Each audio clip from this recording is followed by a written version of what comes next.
So really what you're seeing in this setup is you are seeing the difference between meiosis 1 and meiosis 2 and really seeing the progressive nature of this. Meiosis 1, before that you start out with 2N. You've done the S phase before this, so you're 2N. You split those split those homologous chromosomes so that at the end of meiosis 1, you just have sister chromatid pairs. And then you split those in meiosis 2, and you have 23 individual chromosomes in each of the daughter cells. How many daughter cells should you have at the end? 4.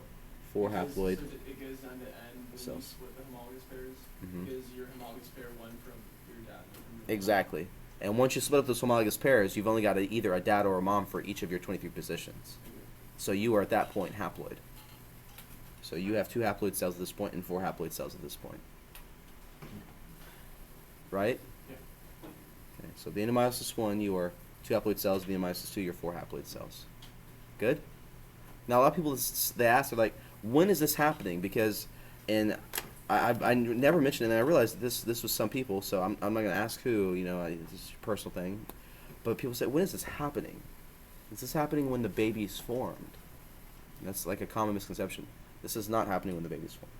The baby is formed when 1 haploid cell from a dad and 1 haploid from a mom come together. So this event is happening in eggs, or in the formation of eggs in the ovaries, and this event's happening in testicles. Literally, testy cells are doing this. Right? So the testicle cell is doing meiosis to become a sperm cell. Now those testicle cells are replenished because if you think about it, they would diminish down to nothing over time. So as those cells are replenished by mitosis, they undergo meiosis to make the sperm cells. Females do the same thing. Close to it. They're actually born with their eggs. And they only do meiosis 1, and then they do meiosis 2 as the baby is being formed, very initially, as the zygote is coming together. The zygote is diploid. The zygote's diploid, though. Because, right? The zygote would be diploid because you have 2 haploid cells coming together. And think about it. What if you didn't do this, and you were giving your child a diploid cell, and your wife was giving your child a diploid cell? So then your child would be 4N. And then your grandkids would be like 8N. And since we aren't the first people that have ever walked this planet, how many N's would we be by now? Millions, and that would represent a lot of DNA. We would be like a blob of DNA by this point. So that couldn't happen. Yeah, and no one wants that. No one wants that. So I think the solution would be to reduce the count down by half, and then have 2 halves make a whole. Right? It's logic. Good with this. Yep.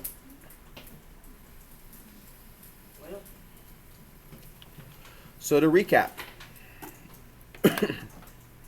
at the end of meiosis,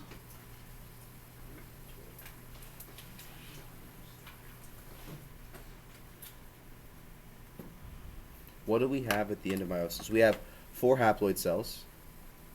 To restate that one more time. And they're all genetically different.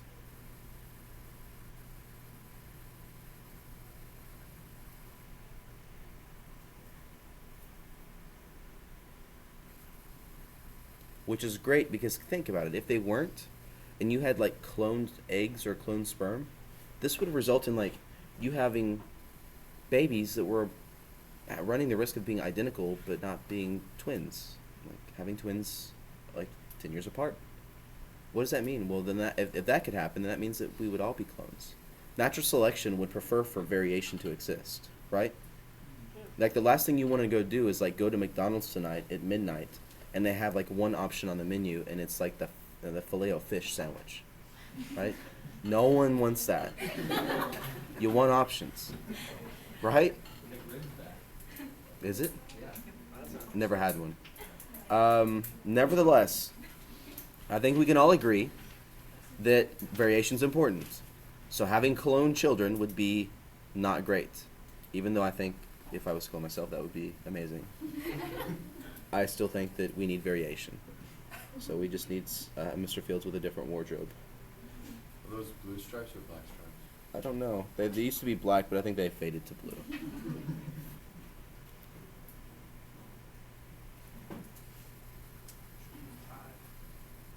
I do. What? Yeah, this is 3 years old. Hmm? Not too many for anything here. Check it. The four haploid cells are either sperm or egg, right? These haploid cells are not in your arm, finger. This is like literally in those zones. In those zones. And you know what those zones are, so I'm not gonna. Wait, what?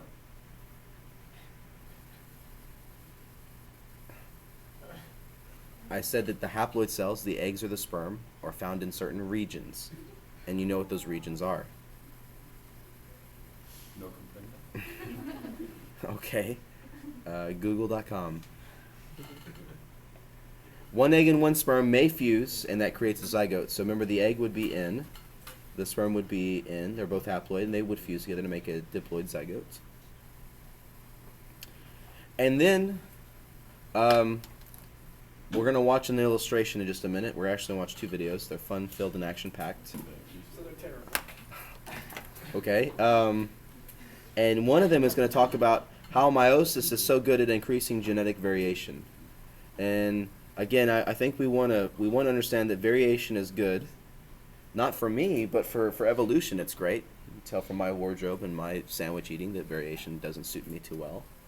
But for evolution, it's a requirement. Think about Darwin and his finches on those Galapagos Islands.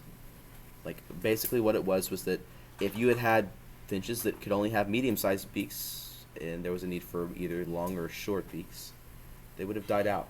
But the fact that you could have some variants born with either long or with either small beaks, that could give rise to a natural selection event that would take that population in the direction of a long beak or a short beak.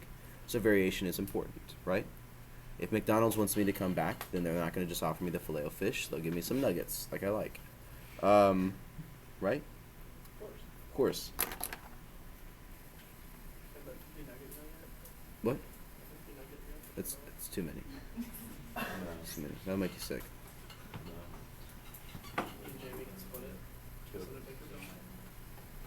Yeah, take it. That's where we're going for our honeymoon, you know, or our, what do you call that? Anniversary. We didn't. No, we did. We went to Maine. We went to Maine.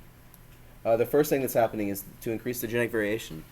This would involve the independent assortment of chromosomes. Remember how we said yesterday when you split up the mom and dad homologous pairs, the mom could go one direction or the dad could go the opposite direction?